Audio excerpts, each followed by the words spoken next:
किसी भी हाउस का लॉर्ड जब अस्त हो जाता है, अपने कंबशन में चला जाता है, तो उस पर्टिकुलर हाउस से संबंधित चीजें हमें नहीं मिल पाती हैं। और इनिशियल लाइफ में इसका असर बहुत ज्यादा होता है, यानी 35 की एज तक आपको उस पर्टिकुलर हाउस के लिए स्ट्रगल करना पड़ता है जिसका लॉर्ड कंबस्ट हो गया है।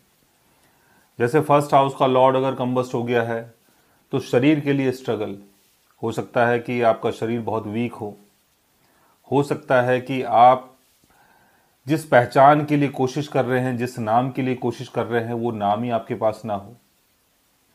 सेकंड हाउस का लॉर्ड अगर अस्त हो जाता है तो फैमिली वैल्यू, वेल्थ, सेविंग्स, इन सब चीज़ों का लॉस करवाता है।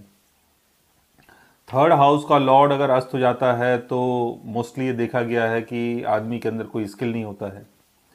तो जब आपके अंदर कोई स्किल ही नहीं होगा तो आप क्या करोगे।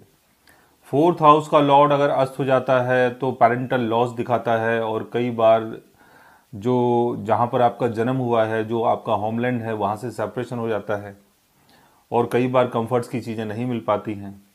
फिफ्थ हाउस का लॉर्ड अगर अस्त हो जाता है तो लविंग पार्टनर, क्रिएटिविटी, क्रिएशन और चाइल्ड का लॉस करवाता है, कई बार बच्चे नहीं होते हैं। सिक्स्थ हाउस का लॉर्ड अगर अस्त हो जाता है तो कई बार आपको जो आपके मामा हैं उनका सपोर्ट नहीं मिल पाता है, काम धंधा नहीं हो पाता है और डेली के काम में बहुत सारी परेशानी आती है। सेवन्थ हाउस का लॉर्ड अगर अस्त हो जाता है तो लाइफ पार्टनर, बिजनेस पार्टनर, इन सब चीज़ों के लिए स्ट्रगल होता है, क्योंकि हो सकता है कि आपकी शादी ना हुई हो और कई बार ऐसा भी होता है कि कोई आपके साथ पार्टनरशिप ना करे। एट्थ हाउस का लॉर्ड अगर अस्त हो जाता है तो किसी भी पर्सन के लिए उसकी आयु के लिए ठीक नहीं है और इनहेरिटेड प्रॉपर्टी का लॉस करवाता है। नाइन्थ हाउस का लॉर्ड अगर अस्त हो जाता है तो आपके फादर, आपके गुरु, आपके भगवान, इन सब चीज़ों का सपोर्ट आपको नहीं मिल पाता है। कई बार जो आपकी हायर एजुकेशन है उसका भी लॉस होता है।